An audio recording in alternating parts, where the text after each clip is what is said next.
کنزا جٹپ میں آپ سب کو خوش آمدید۔ مجھے اس عورت کے نصیب پر ترس آتا ہے جو کسی مرد کی دوسری محبت ہوتی ہے۔ اب اگر ستم ظرفی کی، وہ مرد اس کے شوہر ہونے کے رتبے پر بھی فائز ہو، وہ کتنا کربناک احساس ہوتا ہے نہ اس کے لیے یہ جاننا، یہ پھر اس احساس کے ساتھ زندگی گزارنا کہ وہ اپنے شوہر کی دوسری محبت ہے۔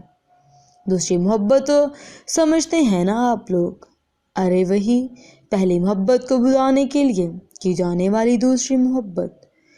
حالانکہ میرا ماننا ہے کہ محبت پہلی یا دوسری نہیں ہوتی، محبت صرف وہ ہوتی ہے جس کے بعد محبت نہ ہو۔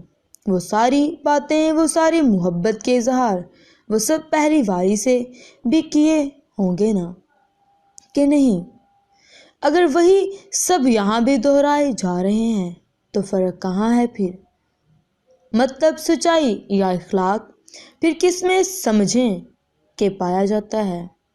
پہلی باری سے جھوٹ بولیں گے یا اب محبت اور محبت کا راگ الاپا جا رہا ہے وہ جھوٹ ہے یا دونوں بار ہی سچ تھا؟ کسی مرد کی دوسری محبت بننا عورت کے لیے سب سے خطرناک بات ہے۔ اللہ حافظ۔